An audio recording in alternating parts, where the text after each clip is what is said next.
This talk is about some of the typical things you'd see in a community hospital regarding pediatric neurosurgical cases. So there's, of course, a whole subspecialty in neurosurgery that's dedicated to specialized training in pediatric neurosurgery that treats all kinds of things: spine tumors, spinal cord tumors, spine trauma, brain tumors in pediatrics. But these are things that are designated for specialized centers. In community hospital, though, of course, we'll see things that come in that are of neurosurgical importance from time to time. So we're going to focus on these for some scans that exemplify concerning or not so concerning findings regarding head trauma. And then we'll discuss some important factors with regard to non-accidental trauma. And I'll explain that toward the end. So hydrocephalus. There are congenital and acquired forms of hydrocephalus. In a child, a lot of these tend to be congenital. It kind of define what is congenital. If a child develops a glioblastoma, for instance, is that a congenital problem? Technically, yes, because they're at an early age have developed this very malignant brain tumor. So there's some fuzzy lines here in what you might consider congenital versus acquired. But in general, acquired would be things that, congenital are things that you would be born with that are leading directly to hydrocephalus. So, for instance, the most common being intraventricular hemorrhage of prematurity. This is something that happens in children spontaneously sometimes, or as a result of trauma of birth at early ages. And that's a whole nother topic and could even fill up an entire hour as to what intraventricular hemorrhage is, what causes it, and things like that. But for the purpose of this lecture, it comprises a big proportion of congenital hydrocephalic children, up to a quarter of those patients. Chiari type 2, does anybody know what that is? What is Chiari type 2 malformation?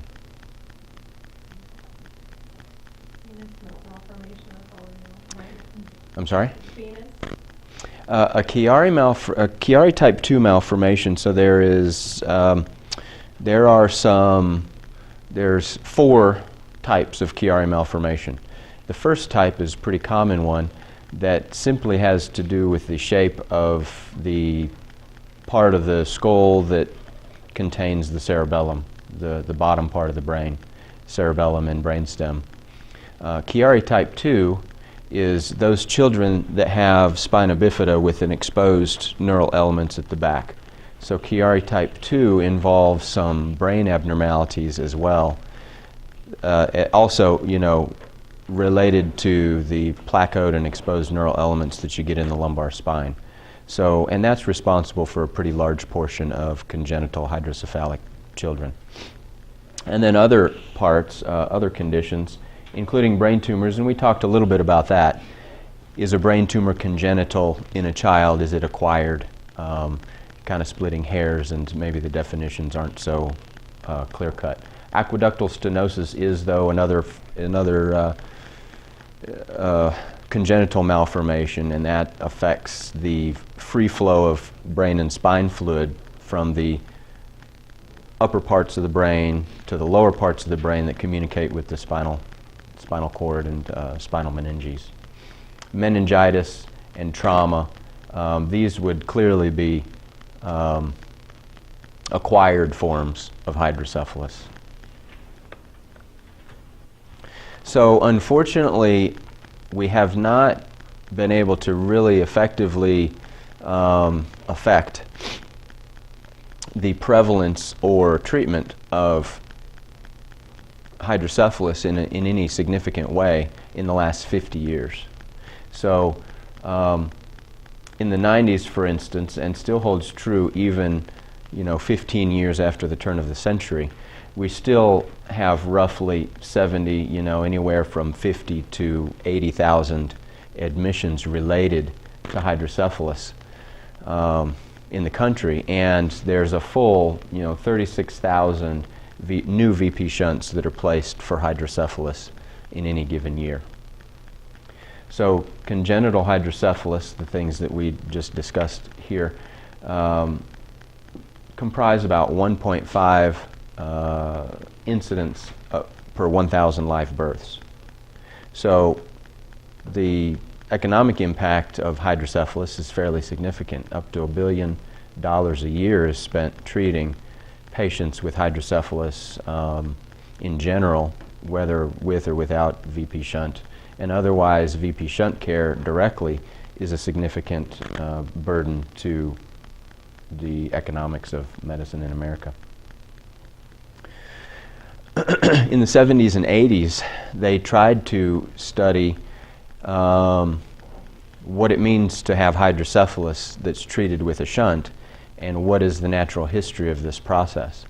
So they attempted to treat patients that had shunts and try to demonstrate if they could outgrow an unacceptable level of sudden death cases in this process that caused abandon of these studies.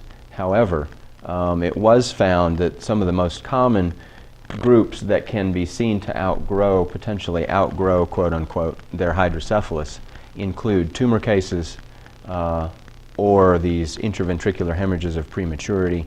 Those patients may indeed be able to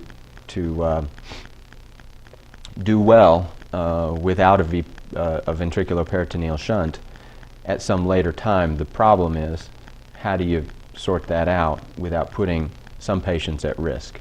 So because of that, we really just, once you get a shunt, if you need a revision, or if it seems like you need a revision, you just go with it. You don't try and take these devices out later, as significant morbidity and mortality can occur.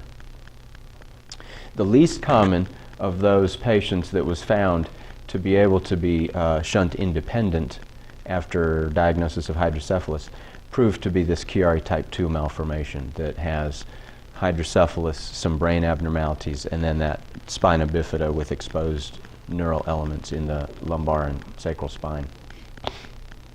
And like I mentioned there was an unacceptable level of sudden death during the course of these investigations that caused abandon of trying to pursue that line. So morbidity of having a shunt specifically is fairly high. Up to 20 to 30 or 40% of patients have some kind of a morbidity-related event that's relative to their VP shunt. So being a mechanical device, you can have failure of these instruments. The valves can become clogged. The mechanics of the valve can malfunction, and the tubing can fracture and break. These are all factors that can affect shunt failure, not the least of which being infection. And so as far as mortality goes, anywhere from 1 to 12% over a 10-year period can experience mortality. In various studies, this has been demonstrated. The only consistent factor that seems to be related to mortality with regard to having a VP shunt is infection. So number of failures, problems with the valve, breakage of the tubing, things like that. None of those consistently reflected on mortality except infection rate in an individual. What kind of signs or symptoms could they present with if there is potential failure? Well, that's interesting that you ask that, because we're going to be talking about that in just a moment. The one thing that we did, that we have come up with since the turn of the century, that has affected morbidity to a significant degree, I would argue, in VP shunts was the advent of what we call antibiotic-impregnated catheters. So before 2005, catheters they're made of silastic tubing that remains flexible for a fairly durable amount of time, but were just an easy vector by which the bacteria could colonize, form a biofilm, and create persistent infections requiring removal and replacement and treatment of VP shunts that way. The rate being about 12% in non-antibiotic impregnated shunt catheters. However, after the advent of those catheters, the infection rate was found to drop by tenfold. So now shunt infection is actually the least morbid part of that process. Prior to advent of these catheters, a full 6 to 12% in the first year generally, and of shunt infections, about 70% occur in the first 6 months.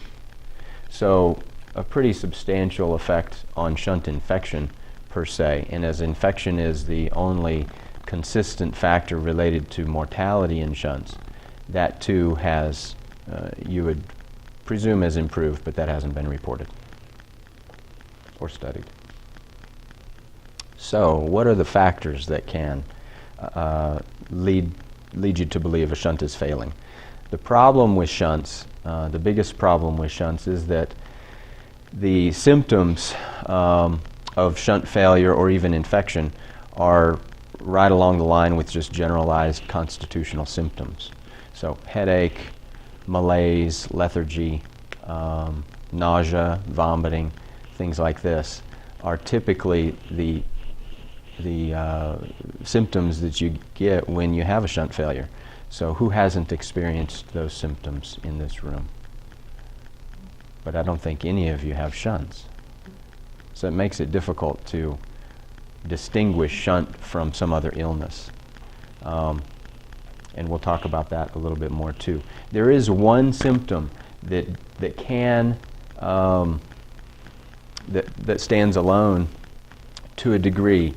The problem is it's not always just a consistent symptom that patients with shunt failure get, but there's a pretty distinct symptomatology or sign that patients demonstrate. It's this up-gaze palsy. Anybody want to hasten a guess at what the mechanism of that problem is?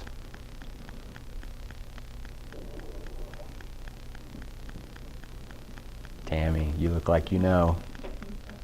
You're not going to tell us? All right.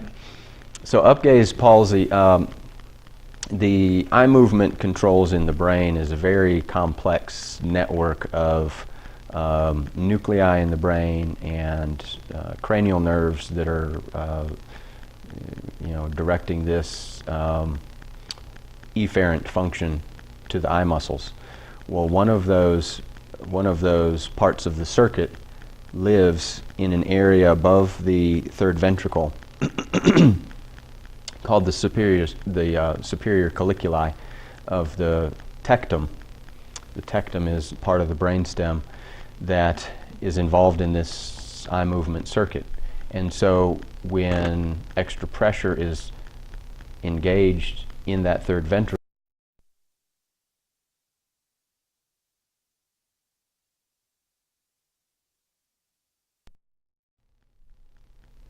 it's a fun little factoid. Y'all can win the Trivial Pursuit now that you know that circuit. So there's acute and chronic signs of shunt failure, though. The acute signs are similar to any cold, flu, or other type of illness that you might get. The chronic signs are a little bit more insidious. You can get intellectual decline, visual decline, which is not so easy to tell in a child because they are not reporting to you that their eyes aren't working, but they might be getting worse grades in school. That can be partly intellectual, partly vision because they can't see the board or whatever it is. New onset seizures can be a sign of a chronic shunt failure type process. So signs of infection, like I mentioned, also mirror generalized constitutional-like symptoms. The one exception being frequently patients that have a shunt infection are going to also have fevers. And there's clinical ways to start investigating these things a little bit too.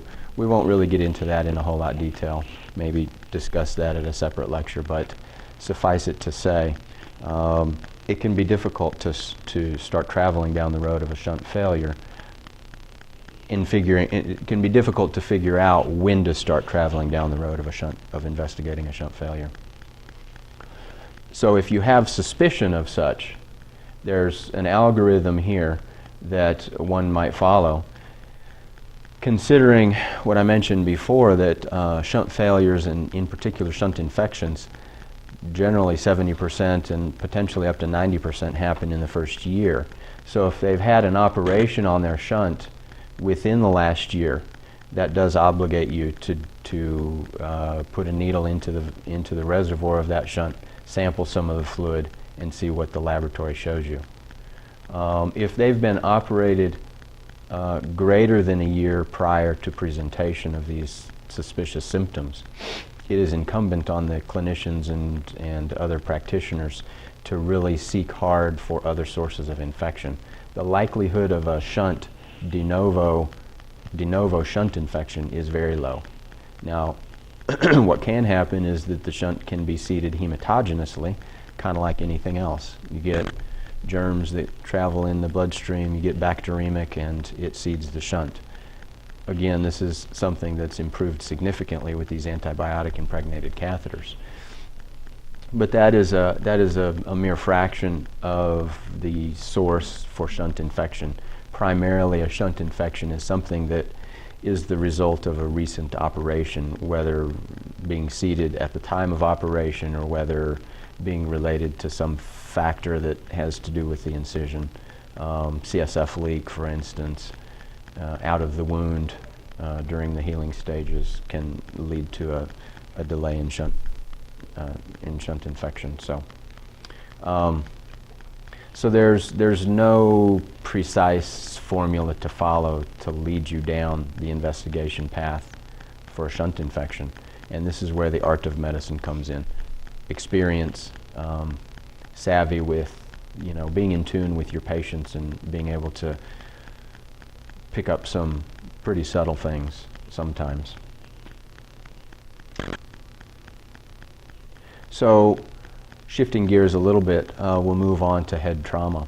And I want to revisit this series of slides that I had presented before because I feel like it's an important part of understanding neurosurgical patients is the examination or the neurologic examination in particular of head injured or even comatose patients. So in general, there is an internationally recognized flow of a neurosurgical exam when you're communicating from one practitioner to the other. And, mixing this up is going to throw anybody who knows how to communicate a neurologic assessment into a tizzy because you always go kind of from the top to the bottom.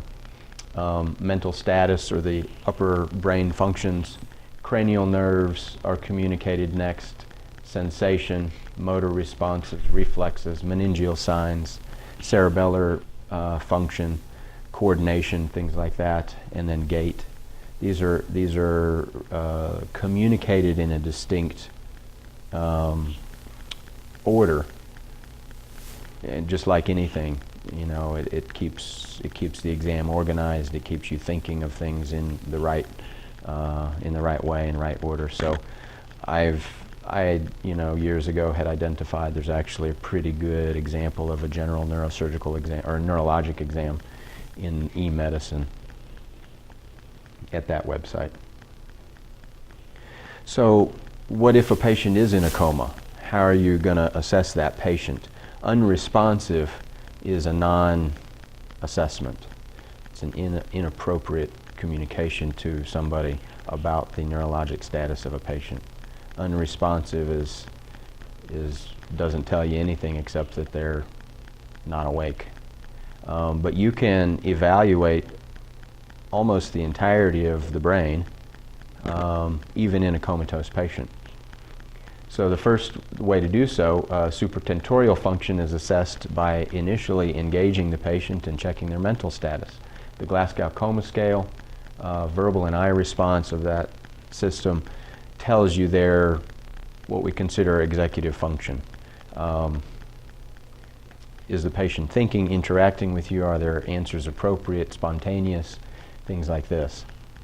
The cranial nerve exam becomes fairly detailed and fairly thorough on a comatose patient, almost more so than the patients that are awake that you can just look at and tell that everything's going okay. So you can assess the midbrain, the pons, the medulla, all parts of the brainstem can be assessed even in a comatose patient. The way we do that, I don't remember if anybody's seen this lecture here. I've given it a couple times. Anybody want to talk a little bit about their experience with these physical exam elements?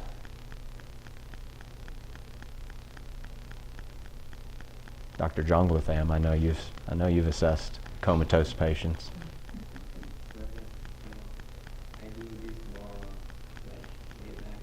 Yeah, I know. I'm just putting you on the spot a little bit. No, but let's just kind of go through it a little bit. So it's true, cranial nerves 1, 2, and 11 are difficult to assess in a comatose patient because it requires the cooperation of the patient to relay to you, I'm seeing this, I'm smelling this, and they have to be able to follow a command for you to really tell if their shoulders are working very well. But just about every other cranial nerve can be assessed, even in a comatose patient. For instance, cranial nerves 3, 4, and 6 have to do with eye movements, but the patient doesn't have to be awake for you to assess that. You can assess conjugate gaze, are the eyes working? Do they have medial or lateral deviation? This is going to tell you if some of those nerves aren't working properly. Cranial nerve 5 is actually a very important cranial nerve that can be assessed. It relays the afferent signal of sensation to the face to the brainstem.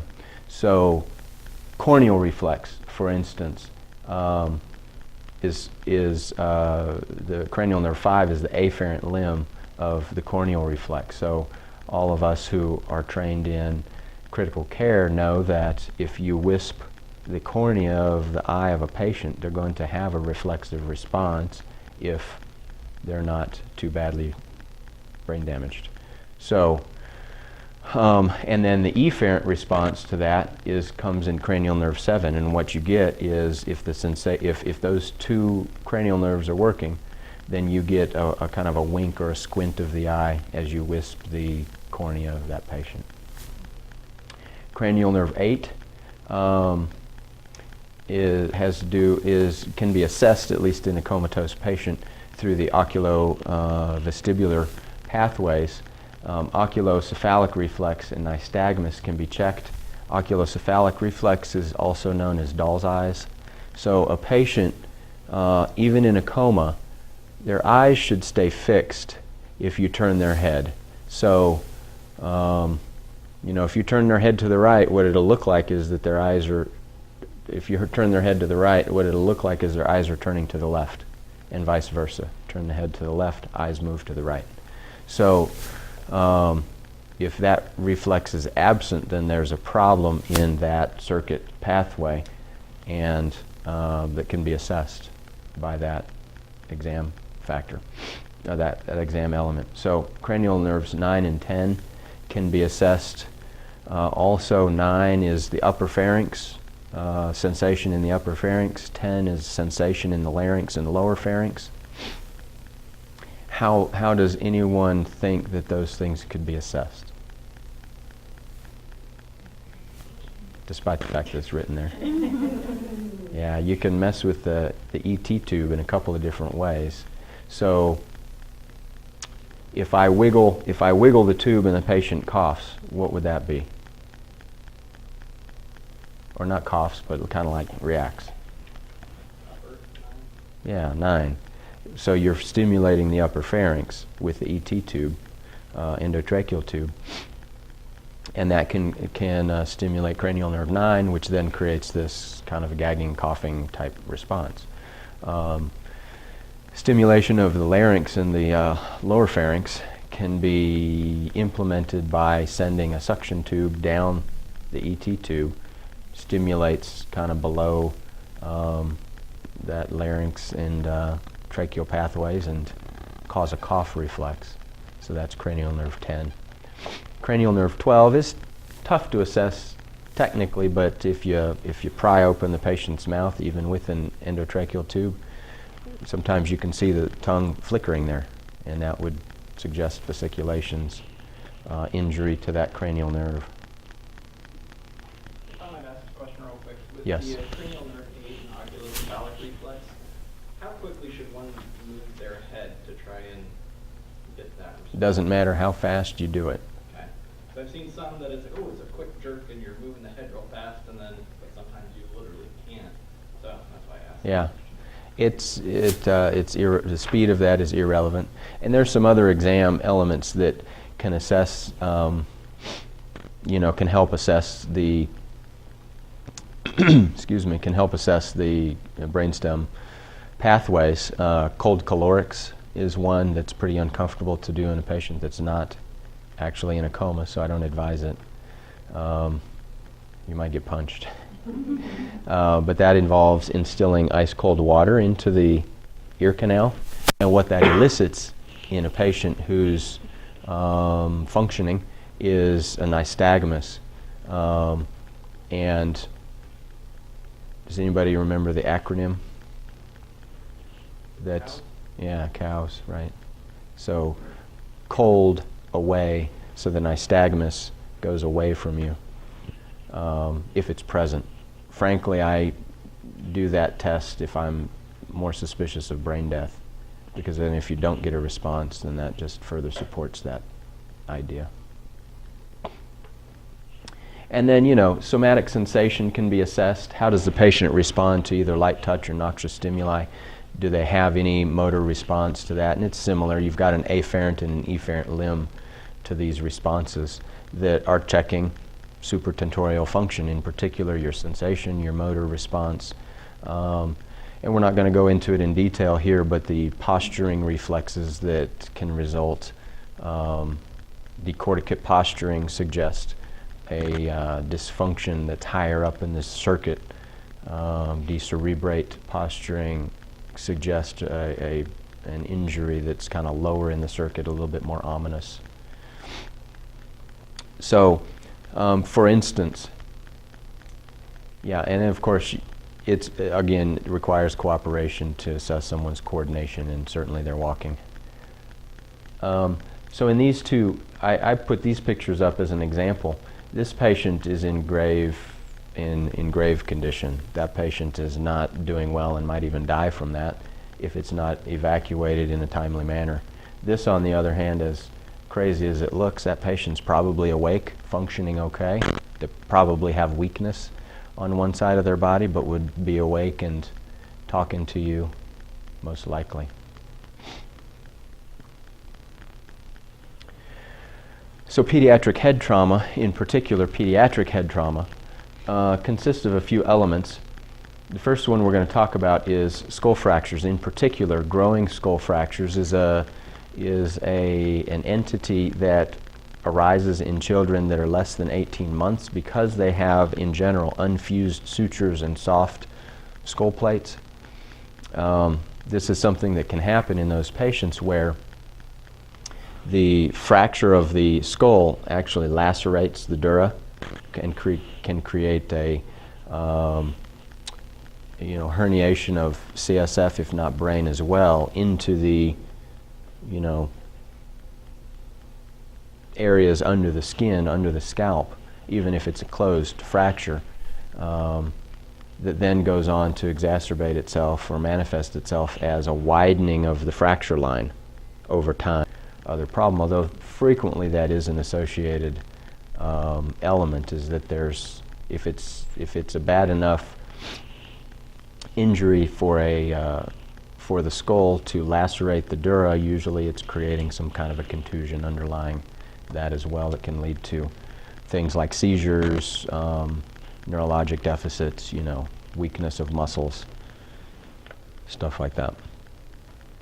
And so it does require surgery to fix a growing skull fracture. So here are a couple pictures just demonstrating what a growing skull fracture might look like on X-ray. So you get this widened fissure that you can see evident in my practice as I was taught through the Children's Hospital in Denver. We generally would follow these patients up with a skull film 3 months after their initial injury. So a CT scan, you would see something as such. You see this injury to the brain underlying this fracture. That is called encephalomalacia. That's where there's just a kind of a chronic brain injury going on there.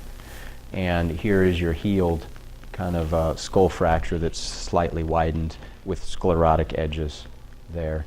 And again, this is something where you have to do the surgery called craniotomy, where you actually remove that part of the skull. You have to fix the dura under there or do something to seal that up, and then you can replace that in most cases.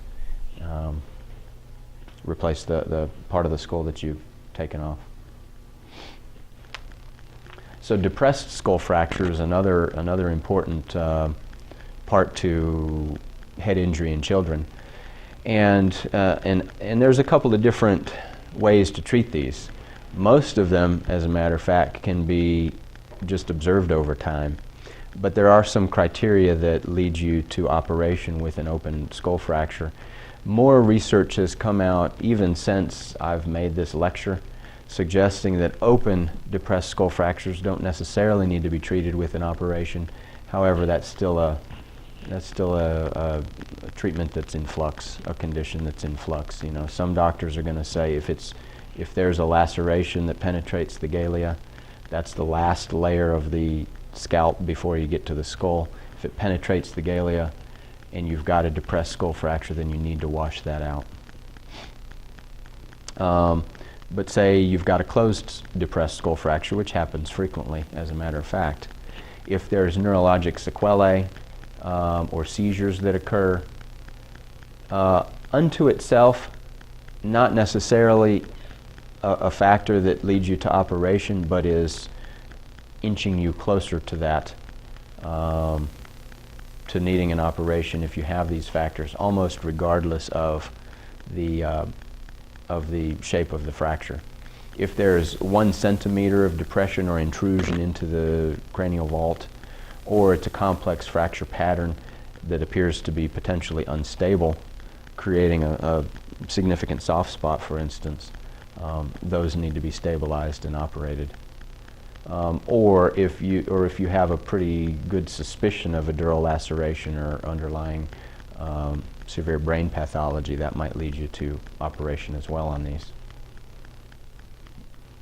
But otherwise, in children specifically, their skull is remodeling, so rapidly over time as by the age of 2, you've reached about 90% of the size of your head.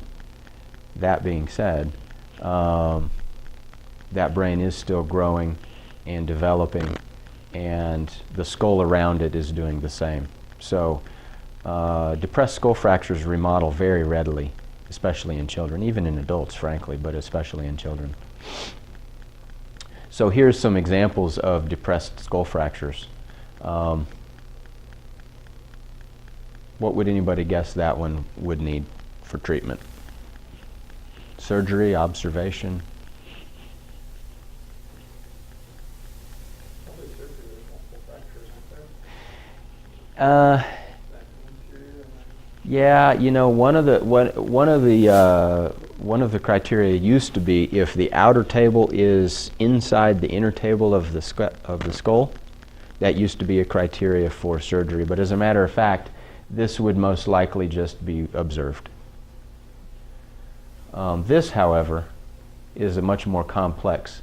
You've got pretty good intrusion of the skull into the cranial vault. you've got a fairly complex fracture pattern here, that most likely needs an operation. A lot of soft tissue swelling over the surface. These two, as you call ping pong ball defects, as well as this one here. These are kind of the gray zones.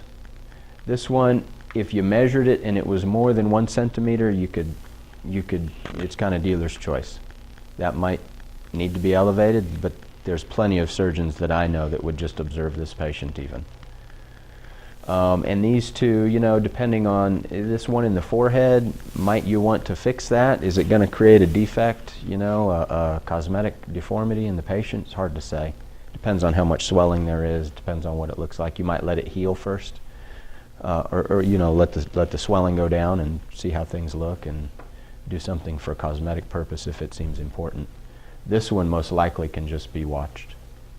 What are the most common cause for those kinds of injuries? Is it just like a blunt force trauma by an object, or is it? Yeah, it varies. Oh, okay. You know, a fall down, stairs. One of my favorite ones was a girl was skiing in Colorado, and lost her skiing. You know, lost her upright position on ice, and slid down, and banged her head without a helmet into one of the snowmakers. One of the 1.5 inch pipes went right here and made an exact 1.5 inch dent in her skull. That was, so all kinds of things. Yeah. So let's move from skull fractures and go on to hematomas. So subdural hematomas. Generally, these, you know, have a pretty stereotypic shape. They're considered biconcave, crescent-shaped over the convexity of the brain. However, there are exceptions to that. As anything, sometimes they can be shaped more like what you would consider an epidural hematoma, say here, but still this is a subdural, and vice versa. An epidural can sometimes look more like a subdural. So don't judge a book too much by its cover. Just consider it extraaxial hemorrhage. Now this is a pretty dangerous one, pretty typical for a severe subdural hematoma. It's causing midline shift and effacement of some of the interior structures of the brain. That's dangerous for that patient. So this one almost for sure needs an operation, almost no matter what the patient looks like. This, you can observe the patient, but that patient's in a tenuous position. If that expands any more than it is now, would occlude the fourth ventricle, potentially cause acute hydrocephalus, and that's very dangerous for that patient. These, on the other hand, small, they're not really effacing the underlying structures. There's no midline shift or anything like that, and so these can be appropriately watched. This has a couple of different injuries here. There's a small subdural here, and there's a contusion here in the right temporal lobe.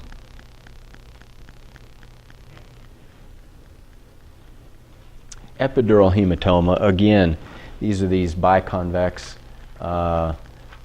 you know, I used to have a word for those and I can't remember it now, but over the outside of the dura. Subdural is, of course, inside the dura over the surface of the brain. Epidural is between the dura and the skull, and it causes a artificial dissection of the dura away from the skull, and that's usually the result of a fracture that has lacerated one of the dural arteries. So then you get an arterial bleeding between those two layers that causes this shape. And this one, dangerous for this patient. Again, it's putting enough pressure. There's a midline shift. The epidurals are the old classic walk and die, you know, type of things where they have a pretty good lucid interval initially and then rapidly decline even to death. And that is what Liam Neeson's wife, who famously recently was in a ski accident, had an epidural hematoma that wasn't recognized, and she died. This one, not so dangerous, not putting a lot of pressure on the brain, certainly needs to be watched. Make sure that it doesn't expand, but as long as it does not, most likely it would just be reabsorbed. So that patient could be observed, would not need an operation. So contusions are usually something that one would observe. There are some circumstances where operation is appropriate in a patient who has a contusion, but for the most part, a lot of contusions are not a coalesced injury. It's not a pocket of blood that you can technically evacuate readily. A lot of times it's just kind of bruised brain. So there's not a whole lot that can be done. Usually this is represented by either damage to the brain underlying the point of impact, or damage to the brain counter the point of impact because of the way the brain can bounce inside the skull. The elasticity of the brain tissue causes, and as a response to inertia, you strike the head and the brain is coming this way, but then it bounces back and hits the other direction as well. And so you get these coup or contra coup or counter coup injuries.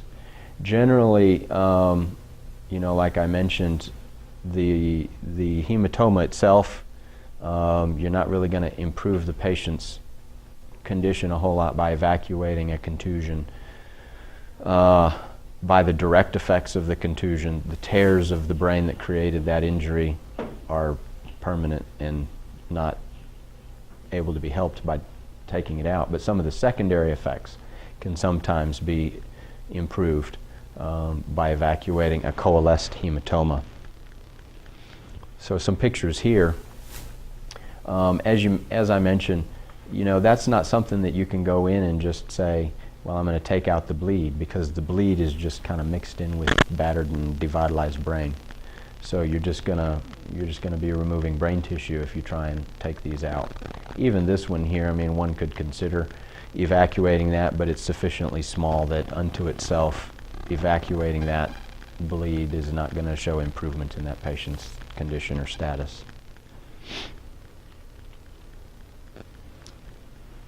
So how do you know when a child has a hematoma that is something that needs to be addressed surgically? Well, it's one of those things that you know it when you see it. Again, it's part of the art of medicine, but a patient who is, lethargic, concerning, abnormal behavior for themselves, certainly with localizing signs, and with any of those pictures that were more concerning, certainly consideration for surgical treatment is necessary. On the other hand, if they have some of those types of bleeds, but they're acting mostly normal, might complain of a headache, might fuss every so often, but is easily arousable and is appropriate, otherwise can reasonably be watched. And also, the imaging findings always have to be put in context with their physical exam and vice versa. A non-surgical bleed, no matter what the behavior of the patient, is a non-surgical bleed.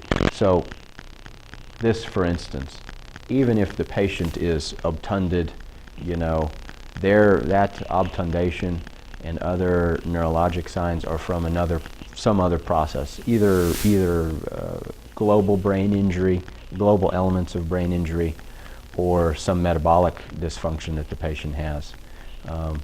Considering their clinical status out of proportion to imaging findings. So even if a patient looks really nasty, you're not going to help that patient by taking out that bleed. Judicious use and application of surgery. So switching gears a little bit more to this idea of non-accidental trauma. So in 1962, a famous pediatrician named Dr. Kempe did a landmark paper and description and put into medical terms abusive head trauma, or in as he called it, battered child syndrome. never before 1962 was it even considered a medical condition. But as his description, he made mainstream the recognition of this in ER centers across the world, having started in University of Colorado. That's where I did my neurosurgery training, so this is a very prominent aspect of evaluation of children to me, because it was unfortunately all too common. And what I found is anywhere but Colorado, it seems that we kind of don't really take into strong consideration the possibility of non-accidental trauma with pediatric injuries. And that, you know, I think it just comes back to your training and what you ended up, you know, seeing more when you are training. So, kind of in parallel, this other doctor who is a pediatric radiologist, they didn't necessarily work together, but at the same time were developing their ideas of this non-accidental trauma as a medical condition, and in particular was defined by this physician epidemiologically as you know, as having a triad of features that were common amongst patients that had non-accidental trauma. Multiple metaphyseal fractures, potentially in various stages of healing. Of course, the head injuries that bring them to the attention of caregivers to begin with, and then retinal hemorrhages is a subtle finding that is fairly unique to patients of non-accidental trauma. Blunt trauma not due to non-accidental trauma seems to be spared of retinal hemorrhages for whatever reason. We don't understand the physiology behind it. And that's not to say there's not exceptions. There's going to be some patients who've had accidental trauma who have retinal hemorrhages. There's going to be patients that have had, you know, non-accidental trauma to the head that don't have retinal hemorrhages. But in general, and especially this triad of features, raises suspicion substantially for this condition. So in particular, a Scottish study estimated prevalence of about 24 per 100,000 population of non-accidental trauma. And in Philadelphia, a study found that a quarter of children younger than 2 years old that were admitted for trauma was because of non-accidental trauma. So, and our rates here in America, similar to Scotland, have found similar, 20 to 30 out of 100,000. So the mortality is very high with non-accidental trauma, up to 20%. These kids have bad brain injuries, and this is what they die of, primarily is their brain injuries. Those that do survive, 2 out of 3 are going to have a severe disability. So this is an important thing. For obvious reasons, we all consider this very specially in all of our hearts. And those at-risk groups include young parents, low socioeconomic status parents, socially unstable households, you know, anger issues, other things like this, single parents, babies that are premature, parents that abuse substances, drug abusers. History of abuse in a caretaker tends to lead to abuse in their children as well, and then psychiatric diagnoses amongst the caregivers of the children. All are the at-risk groups for non-accidental trauma. And so how do we start it? How do we evaluate for this? You know, how do we come to the suspicion of this? Well, if there's a suggested mechanism that's out of proportion to what you see. So a lot of times, you know, trivial blunt trauma or no trauma at all. You know, one of the, I unfortunately had the occasion to hear this on more than one case where the parent said, you know, the baby just started crying, I didn't know what was going on, so I brought him in, and here they have this horrible brain injury, and I've even seen patients that were brought in under those circumstances die from their injuries. Or something like, you know, fell off the couch and here they've got a subdural. Well, that's not a mechanism commensurate with that degree of severity, and those patients need to be scrutinized for non-accidental trauma.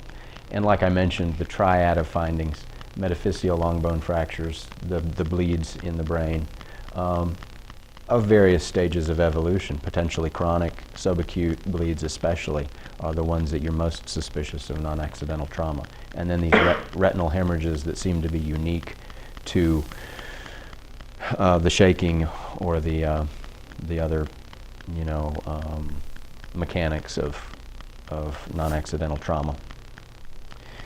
Yeah, very disappointingly, there was a study that was done that showed out of 173 patients with non-accidental trauma, a full 1/3 of them had some signs that were not considered and missed, and those kids went on to not be regarded as non-accidental trauma.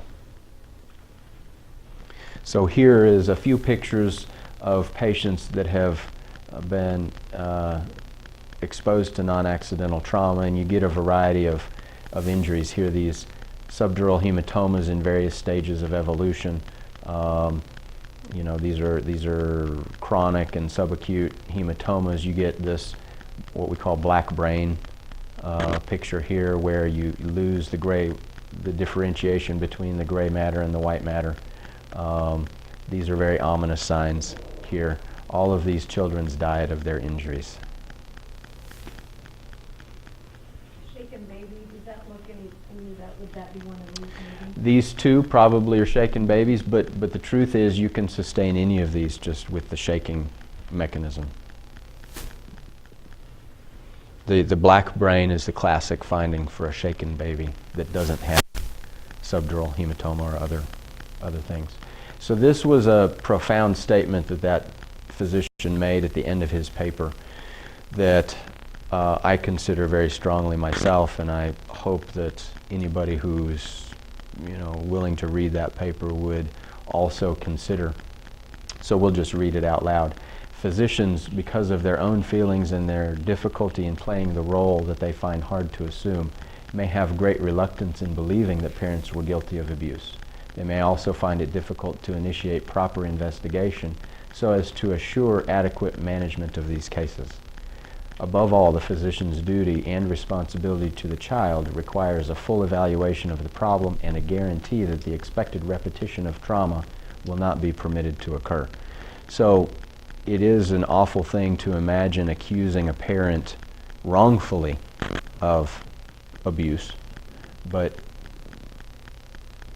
it's my personal position that it's even worse to have a child be exposed to that element and not be found and either have repeated trauma as a result or that even die because of it. So I have a low threshold for investigating these things personally.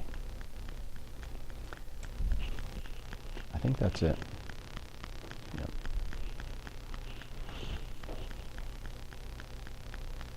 So these are the things that you see in the community that are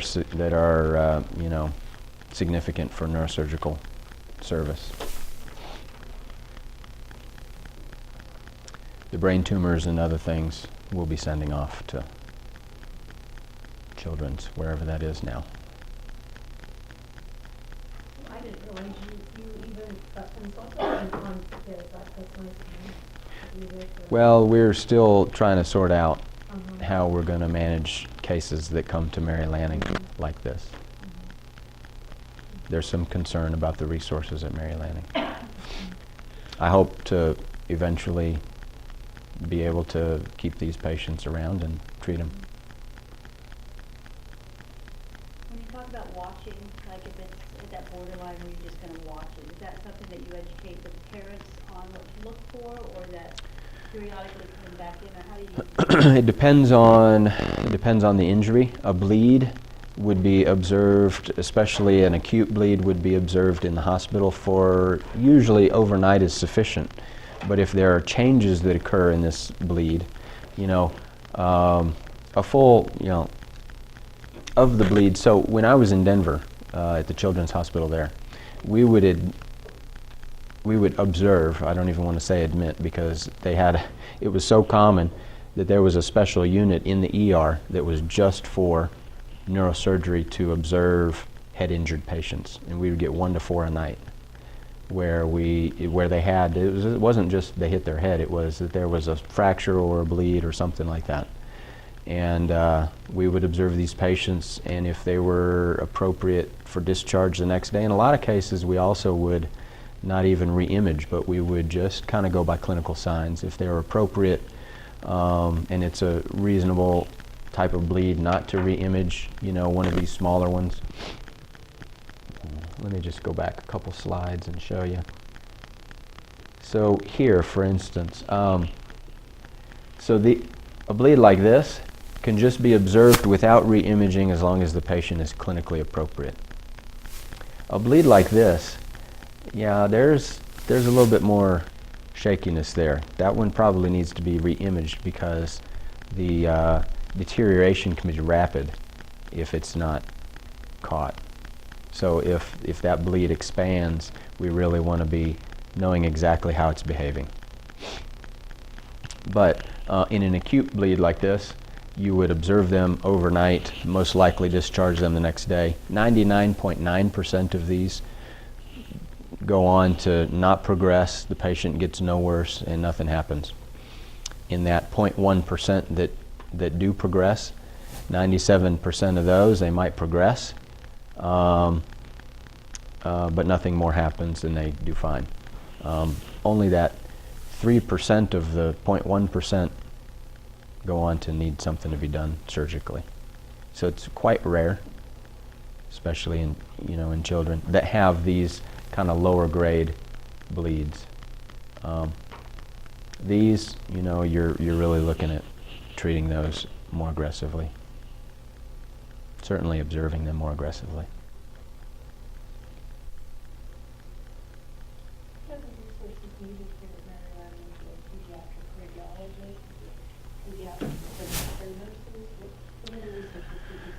I think mostly nurses that are competent in pediatrics and intensive care, but there's a variety of ways to gain these competencies without specific education. Being practical about it, I think, in a community-based hospital is important. You're not gonna get pediatric critical care trained specialized nurses, because you're not going to be able to utilize those skills often enough to make it worth having that practitioner. But just having competencies in these things and collaborative work amongst the specialties, being able to trust one another. I trust the pediatrician to administer medications with the correct dosing. The pediatrician trusts me to recognize bad signs and how and when to pull the trigger if something were to require it.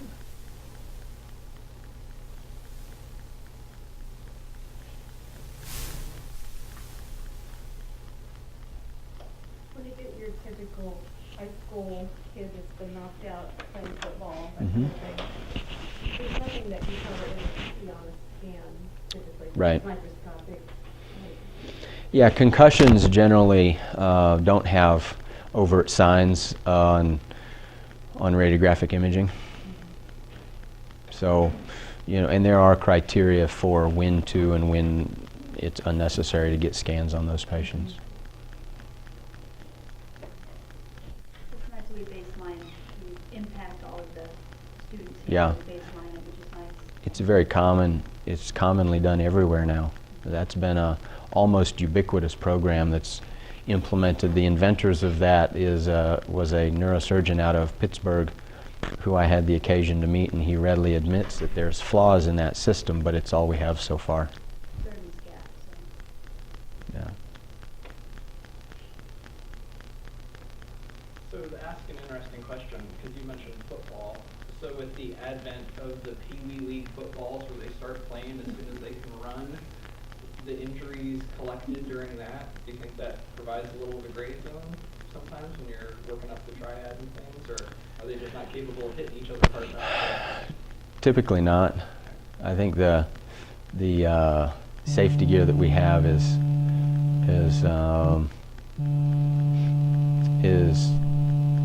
sufficient to avoid these types of injuries. Although, you know, my one of my old mentors in Denver actually invented the air bikey helmet. When he was in Michigan, he's the one who developed the football helmet, the advanced impact football helmets back in whenever, 60s, 70s, whenever that was, those came out. And before that, he mentioned that subdural hematoma was actually a common injury in football players before those helmets were invented. Now it's virtually negative. So, yeah.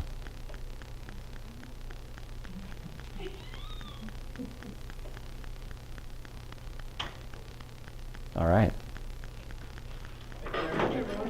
Welcome. Thank y'all.